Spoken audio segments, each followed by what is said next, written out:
सुंदरपुर गांव के किनारे एक टूटी फूटी सी झोपड़ी खड़ी थी। छप्पर से कभी कभी बारिश टपकती थी, दीवारों में दरारें थीं और दरवाजा भी ठीक से बंद नहीं होता था। इसी छोटी सी झोपड़ी में रहता था राघव, एक मेहनती सीधा सादा लड़का। हर सुबह सूरज निकलने से पहले ही वो उठ जाता था, हाथ जोड़कर आसमान की ओर देखता और धीमे से कहता, हे भगवान, आज का दिन भी अच्छा बीते। फिर वो अपनी पुरानी कुल्हाड़ी उठाता, कंधे पर रखता और जंगल की ओर चल पड़ता। उसके कपड़े भले ही फटे हुए थे, पैरों में चप्पल भी पूरी नहीं थी, लेकिन उसके चेहरे पर हमेशा एक सच्ची मुस्कान रहती थी, मानो उसे अपनी गरीबी से कोई शिकायत ही ना हो। राघव मानता था कि मेहनत ही उसका सबसे बड़ा सहारा है और एक दिन यही मेहनत उसकी किस्मत बदल देगी। पिताजी, क्या आज आप मेरे लिए शहर वाली मिठाई लाएंगे? वो वही रंग बिरंगी वाली जो पिछली बार आपने दिखाई थी। मुझे बहुत मन कर रहा है। पिताजी, आज ले आएंगे ना? मैं आपका इंतजार करूंगा। बेटा, अगर आज लकड़ियां अच्छी बिकी तो मिठाई भी आएगी और तुम्हारी माँ के लिए नई साड़ी भी। बस तुम दुआ करना कि जंगल आज हम पर मेहरबान रहे। मेहनत तो मैं पूरी करूंगा, अब ऊपर वाले की कृपा भी साथ हो जाए तो सब अच्छा हो जाएगा। दूसरी तरफ गांव के बीचों बीच धनीराम की बड़ी दुकान थी। ऊंची ऊंची अलमारियां, अनाज से भरे बोरे और सामने चमचमाती तिजोरी। लेकिन उसके दिल में ईमानदारी नहीं थी। वो बूढ़ी औरतों को कम तौल कर सामान देता और मासूम बच्चों को खराब सिक्के थमा देता। धीरे धीरे लोगों की मजबूरी का फायदा उठाकर वो अपनी तिजोरी भरता जा रहा था। लोग कहते हैं ईमानदारी बड़ी चीज है। बेवकूफ है सब। ईमानदारी से कभी किसी का पेट भरा है क्या? या किसी ने ईमानदारी से महल खड़ा किया है? देखो मुझे, मेरे पास क्या नहीं है। मखमल का बिस्तर है, भरी हुई तिजोरी है, हर दिन बढ़ता हुआ पैसा है। और उस राघव को देखो, दिन भर मेहनत करता है, फिर भी रात को सूखी घास पर सोता है।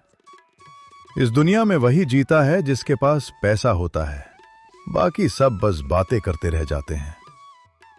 मेरे लिए तो पैसा ही भगवान है और वही मेरी ताकत है। उस दिन राघव जंगल के उस हिस्से में पहुंच गया जहां आमतौर पर कोई जाने की हिम्मत नहीं करता था। वहां का माहौल अलग ही था, घना सन्नाटा। ऊंचे ऊंचे पेड़ आसमान को ढक रहे थे और सूरज की किरणें भी मुश्किल से जमीन तक पहुंच पा रही थीं। हर कदम पर सूखी पत्तियों की चरमराहट गूंजती थी, मानो जंगल खुद कोई रहस्य छुपाए बैठा हो। राघव धीरे धीरे आगे बढ़ ही रहा था कि अचानक उसकी नजर एक चमक पर पड़ी। वो रुक गया और ध्यान से देखने लगा। सामने एक अद्भुत दृश्य था।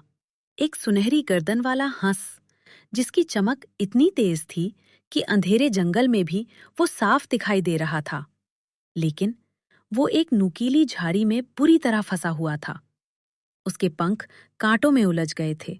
वो बार बार फड़फड़ा रहा था, खुद को छुड़ाने की कोशिश कर रहा था। हर कोशिश के साथ वो और घायल हो रहा था। उसकी आंखों में दर्द, डर और मदद की गुहार साफ दिखाई दे रही थी, मानो वो राघव से कह रहा हो, मुझे बचा लो। ठहरो नन्हे पक्षी, डरो मत, मैं तुम्हें कोई चोट नहीं पहुंचाऊंगा। शांत रहो, मैं तुम्हें इन कांटों से धीरे धीरे निकालता हूं। बस जरा सा धैर्य रखो, अभी तुम आजाद हो जाओगे। राघव ने बड़ी ही सावधानी से झाड़ी के नुकीले कांटे हटाने शुरू किए। वो धीरे धीरे हर कांटे को अलग करता जा रहा था ताकि उस नन्हे पक्षी को और चोट ना लगे।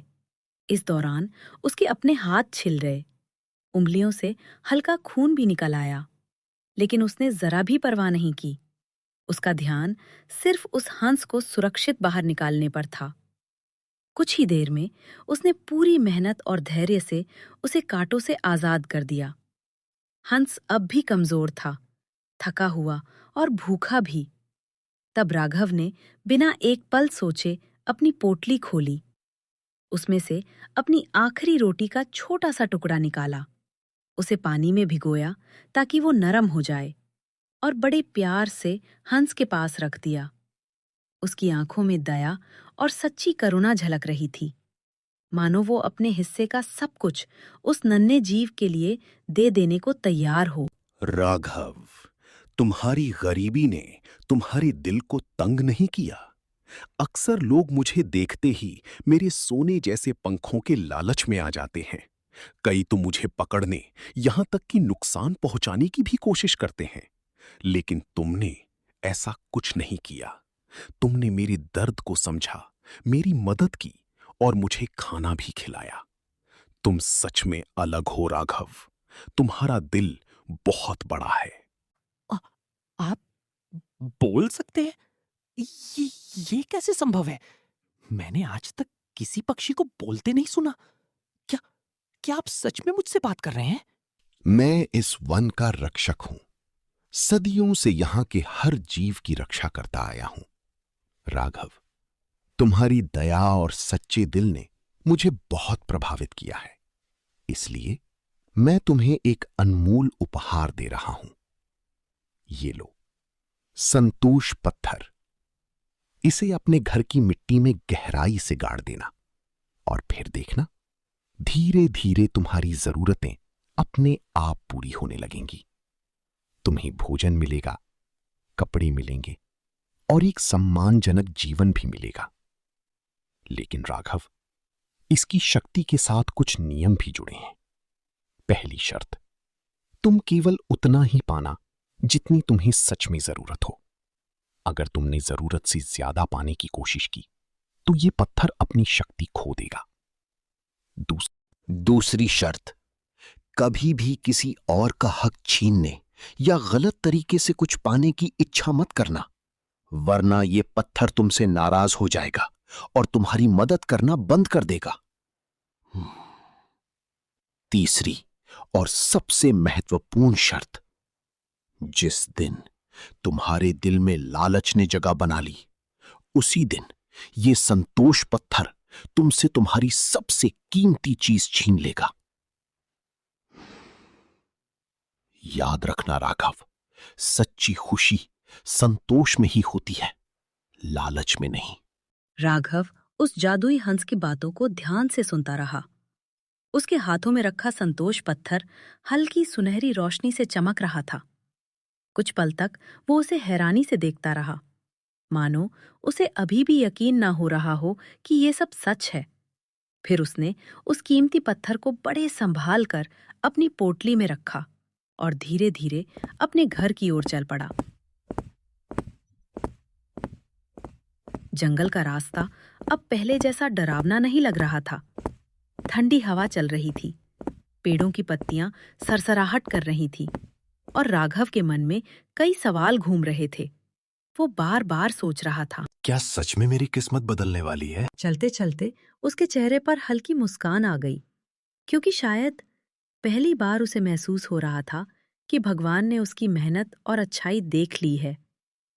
धीरे धीरे रात होने लगी और राघव अपने छोटे से घर के करीब पहुंच गया, लेकिन उसे बिल्कुल अंदाजा नहीं था कि इस पत्थर के साथ उसकी जिंदगी में क्या क्या होने वाला है। घर पहुंचते ही राघव जल्दी से अपनी पत्नी और बच्चों को अंदर ले गया। उसके चेहरे पर घबराहट भी थी और उत्साह भी। पत्नी बार बार उससे पूछ रही थी, आजी, क्या हुआ आपको? आज तुम इतनी परेशान क्यों दिख रहे हो? तब राघव ने दरवाजा बंद किया, अपनी पोटली खोली और धीरे से वो चमकता हुआ संतोष पत्थर बाहर निकाला। पत्थर की सुनहरी चमक देखकर उसके बच्चे हैरानी से उसे देखने लगे। फिर राघव ने जंगल में हुई पूरी घटना विस्तार से बतानी शुरू की। कैसे उसे वो सुनहरी गर्दन वाला हंस मिला, कैसे वो कांटों में फंसा हुआ था और कैसे वो कोई साधारण पक्षी नहीं बल्कि एक जादुई रक्षक था। उसने हंस की दी हुई तीनों शर्तें भी अपनी पत्नी को ध्यान से समझाईं। घर के सभी लोग आश्चर्य से उसकी बातें सुन रहे थे। किसी को यकीन नहीं हो रहा था कि उनकी किस्मत सच में बदलने वाली है। राघव, क्या ये सच में जादुई पत्थर है? मुझे तो अभी भी विश्वास नहीं हो रहा। पिताजी, क्या अब हमें भूखा नहीं सोना पड़ेगा? राघव ने अपने बेटे के सिर पर प्यार से हाथ फेरा और मुस्कुराते हुए कहा, नहीं बेटा, अब भगवान ने शायद हमारी सुन ली है।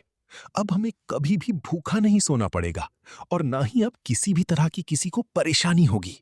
उस रात राघव ने जादुई हंस की बात याद करते हुए घर के आंगन की मिट्टी में संतोष पत्थर को सावधानी से गाड़ दिया।